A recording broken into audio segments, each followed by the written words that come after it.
Capítulo 8. Um café da manhã de campeões. Crescer significa mudar, e mudar envolve riscos, uma passagem do conhecido para o desconhecido. Autor desconhecido. Quando chegou no quarto, Mac descobriu que as roupas que havia deixado no carro estavam dobradas em cima da cômoda ou penduradas no armário. Achou engraçado encontrar uma Bíblia na mesinha de cabeceira. Escancarou a janela para deixar que o ar da noite entrasse livremente, algo que Nan jamais tolerava em casa porque tinha medo de aranhas e de qualquer coisa rastejante. Aninhado como uma criança pequena debaixo do grosso edredom, havia lido apenas 2 versículos da Bíblia quando o livro saiu de sua mão. A luz se apagou, alguém deu-lhe um beijo no rosto e ele foi levantado suavemente do chão, num sonho em que voava. Quem nunca voou assim talvez não acredite que seja possível, mas no fundo sente um pouco de inveja. Havia anos que ele não tinha esse tipo de sonho, pelo menos desde que a grande tristeza baixara, mas nessa noite Mac voou alto na noite estrelada, através do ar límpido e frio, sem qualquer desconforto. Sobrevoou lagos e rios, atravessou um litoral oceânico e várias ilhotas cercadas de recifes. Por mais estranho que pareça, Mac aprendera com seus sonhos a voar, erguendo-se do chão, sem ser sustentado por nada, sem asas, sem qualquer tipo de aparelho, apenas ele. Os voos inicialmente o elevavam alguns centímetros do chão, por causa do medo de cair. Aos poucos ele foi adquirindo confiança e se alcançando mais alto, descobrindo que a queda não era dolorosa, apenas um pequeno ricochete em câmara lenta. Com o tempo, aprendeu a descer até as nuvens, cobrir vastas distâncias e pousar suavemente. Enquanto planava à vontade sobre montanhas escarpadas e praias de um branco cristalino, usufruía a maravilha do sonho de voar. Subitamente, algo o agarrou pelo tornozelo e o puxou para baixo. Em questão de segundos, foi arrastado das alturas e jogado violentamente de cara numa estrada lamacenta e muito esburacada. O trovão sacudiu o solo e a chuva o encharcou instantaneamente até os ossos. E tudo veio de novo, raios iluminando o rosto de sua filha enquanto ela gritava papai sem emitir nenhum som, e se virava e corria para a escuridão. O vestido vermelho visível apenas por alguns clarões breves e depois sumindo. Mac lutou com todas as forças para se soltar da lama e da água, mas foi sendo sugado para mais fundo. No momento em que estava submergindo, acordou ofegando, com o coração disparado e a imaginação presa às imagens do pesadelo. Demorou alguns instantes para perceber que fora somente um sonho. Mas mesmo que o sonho fosse sumindo da consciência, as emoções permaneceram. O sonho havia provocado a grande tristeza, e antes que ele pudesse sair da cama, estava de novo procurando um caminho através do desespero que viera devorando muitos dos seus dias. Olhou ao redor do quarto, no cinza opaco que antes do amanhecer que chegava sorrateiramente do outro lado dos postigos da janela. Aquele não era seu quarto. Nada parecia familiar. Onde estava? Pense, Mac, pense. Então se lembrou. Ainda estava na cabana com aquelas 3 figuras interessantes e todas as 3 achavam que era Deus. Isso não pode estar acontecendo de verdade, resmungou, enquanto punha os pés para fora da cama e se sentava na beira da cama com a cabeça nas mãos. Pensou muito no dia anterior e de novo sentiu medo de estar enlouquecendo. Como nunca fora uma pessoa muito chegada a contatos físicos e emoções, papai ou quem quer que fosse o deixara nervoso e ele não fazia ideia do que pensar a respeito de Saraiu. Admitiu que gostava um bocado de Jesus, mas ele parecia o menos divino dos 3. Soltou um suspiro fundo e pesado. E se Deus estivesse realmente ali, por que não havia afastado seus pensamentos? Ficar se debatendo com um dilema não iria ajudar. Por isso, foi até o banheiro, onde, para sua perplexidade, tudo que precisava para tomar um banho de chuveiro fora cuidadosamente arrumado. Demorou um tempo no calor da água, depois se barbeando e de volta ao quarto vestindo-se. O aroma penetrante e sedutor do café o atraiu para a xícara fumegante que o esperava na mesa junto à porta. Tomando um gole, abriu os postigos e ficou olhando pela janela do quarto para o lago que apenas vislumbrava com uma sombra na noite anterior. Era perfeito, liso como vidro, a não ser pelo salto ocasional de alguma truta, lançando círculos de onda em miniaturas que se irradiavam pela superfície de um azul profundo até serem lentamente absorvidas de volta na superfície maior. Avaliou que a margem mais distante estaria a uns 800 metros. O orvalho brilhava em toda parte, como diamantes refletindo o amor do sol. As 3 canoas que repousavam tranquilas ao longo do cais pareciam convidativas, mas Mac afastou o pensamento. Canoas traziam muitas lembranças dolorosas. O caso o fez lembrar-se da noite anterior. Será que realmente havia se deitado ali com aquele que o fizera o universo? Mac balançou a cabeça perplexo. O que está acontecendo? Quem eram eles e o que queriam? O que quer que fosse, Mac estava certo de que não tinha nada para dar. O cheiro de ovos e bacon ondulou para dentro do quarto, interrompendo seus pensamentos. Ao entrar na sala, ouviu o som de uma música conhecida de Bruce Cockburn vindo da cozinha, e uma voz aguda de mulher acompanhando bastante bem. Ah, amor que incendeia o sol, mantenha-me aceso. Papai surgiu com pratos cheios de panquecas, batatas fritas e algum tipo de verdura. Vestiu uma roupa comprida e larga, de aparência africana, com uma faixa multicolorida no cabelo. Parecia radiante, quase reluzindo. Sabe, exclamou ela, adoro as músicas dessa criança. Gosto especialmente do Bruce, você sabe. Ela olhou para Mac, que estava sentado à mesa. Mac assentiu com o apetite aumentando a cada segundo. É, continuou ela, e sei que você também gosta dele. Mac sorriu, era verdade. Cockburn era o favorito de toda a família havia anos. Então, querido, perguntou papai enquanto se ocupava com alguma coisa. Como foram seus sonhos esta noite? Algumas vezes os sonhos são importantes, você sabe. Pode ser um modo de abrir a janela e deixar que o ar poluído saia. Mac sabia que isso era um convite para destrancar a porta de seus terrores, mas o momento não estava pronto para convidá-la a entrar naquele buraco com ele. Dormi bem, obrigado, respondeu e rapidamente mudou de assunto. Quer dizer que Bruce é o seu predileto? Ela parou e olhou. Mackenzie, eu não tenho prediletos, apenas gosto especialmente dele. Você parece gostar especialmente de um monte de pessoas, observou Mac. E há alguém de quem você não gosta especialmente? Ela ergueu a cabeça, revirou os olhos como se estivesse examinando mentalmente o catálogo de cada ser criado. Não consigo encontrar ninguém. Acho que sou assim. Mac ficou interessado. Nunca fica furiosa com alguém? Imagina, que pai não fica. Os filhos se metem em várias confusões que a deixam a gente furiosa. Não gosto de muitas das escolhas que eles fazem, mas essa minha raiva é uma expressão de amor. Eu amo aqueles de quem estou com raiva tanto quanto aqueles de quem não estou. Mas, Mac fez uma pausa, e a sua ira? Parece que se você pretende ser o Deus Todo-Poderoso, precisa ser muito mais irado. É mesmo? É o que eu acho. Você não vivia matando gente na Bíblia? Você não parece se encaixar naquele modelo. Entendo como tudo isso deve deixar você desorientado, Mac, mas o único que está pretendendo ser alguma coisa aqui é você. Eu sou o que sou. Não estou tentando me encaixar em modelo nenhum. Mas está pedindo que eu acredite que você é Deus e simplesmente não vejo. Mac não sabia como terminar a frase, por isso desistiu. Não estou pedindo que acredite em nada. Mas vou lhe dizer que você vai achar que este dia é muito mais fácil se simplesmente aceitá-lo como é, em vez de tentar encaixá-lo em suas ideias pré-concebidas.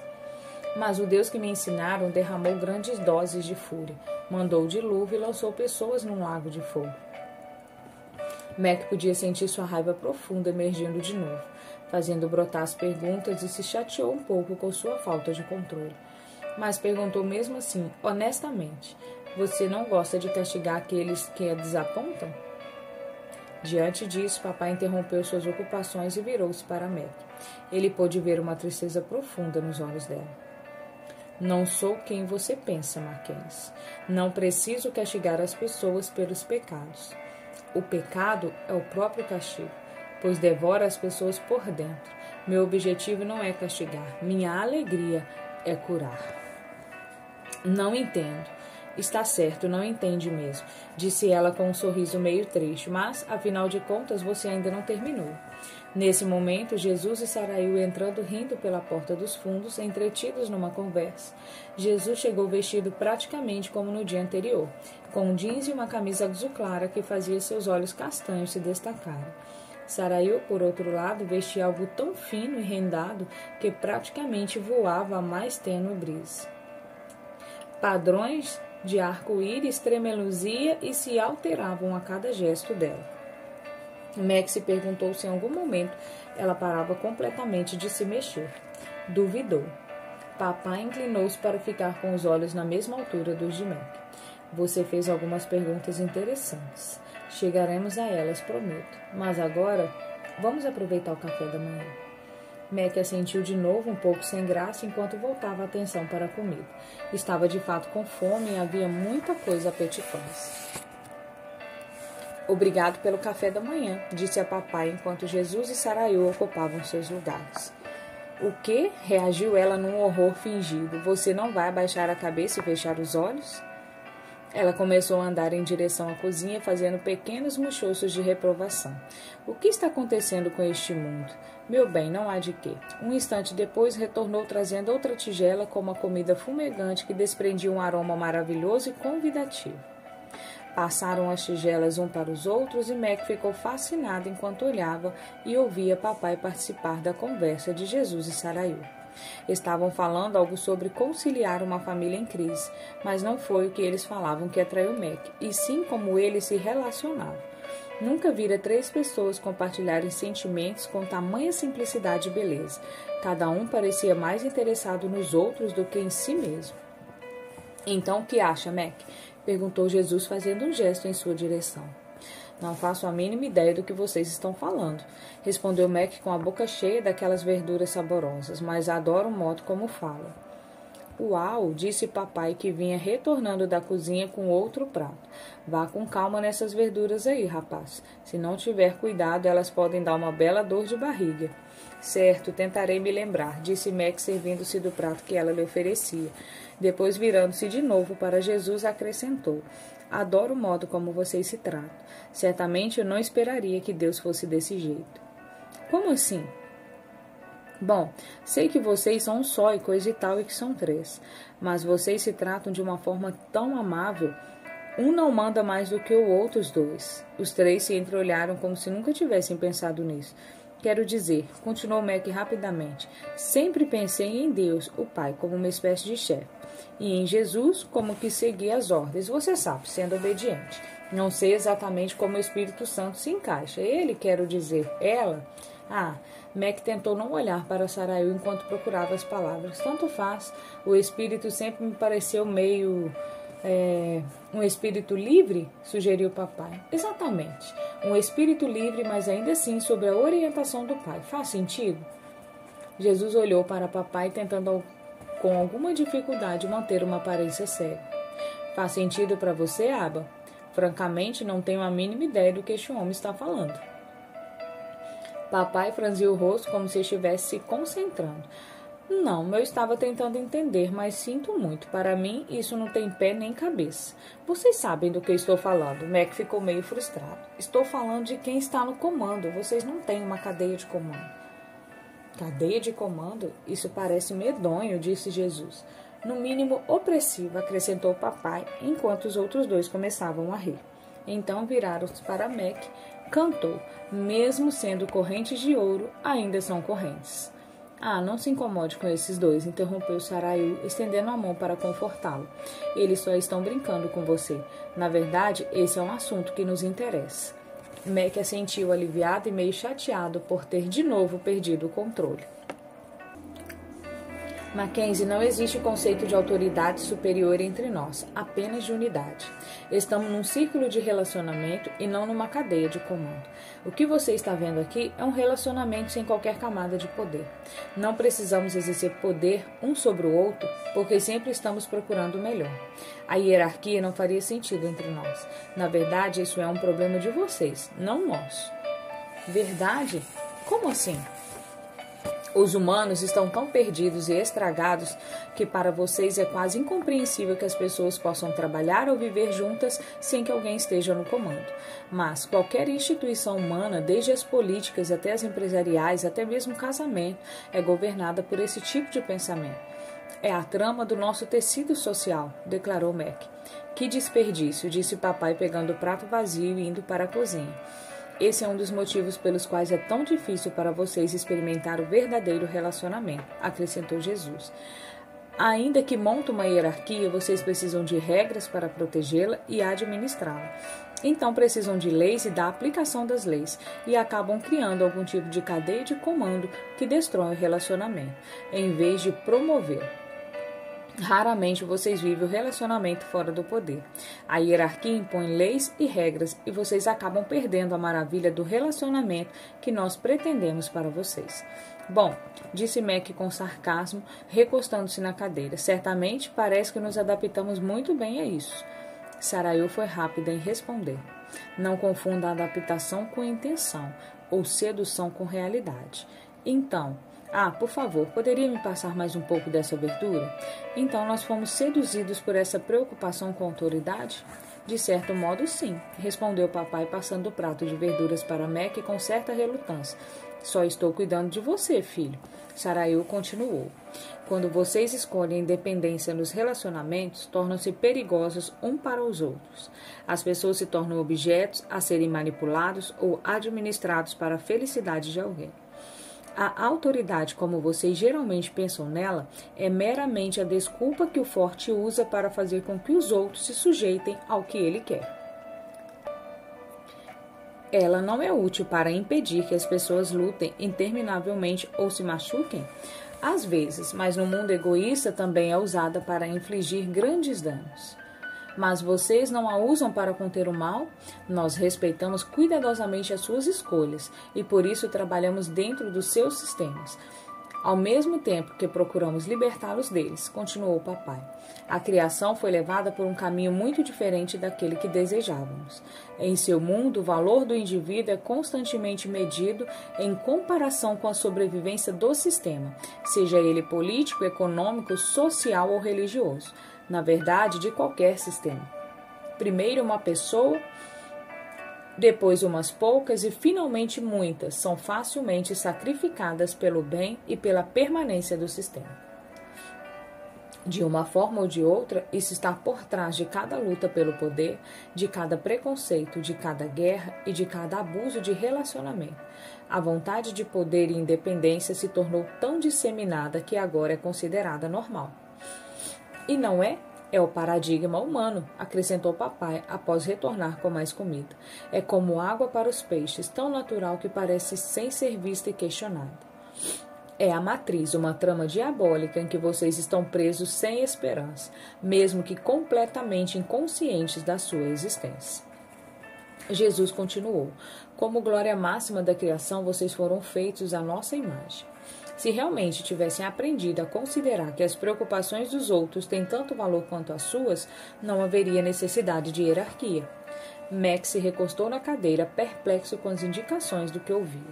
Então vocês estão me dizendo que sempre que nós humanos usamos o poder para nos proteger, estão cedendo à matriz e não a nós, terminou Jesus. E agora, exclamou Sarayu, completamos o círculo.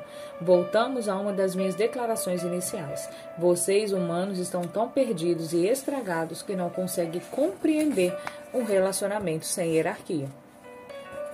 Por isso acham que Deus se relaciona dentro de uma hierarquia tal como vocês. Mas não somos assim.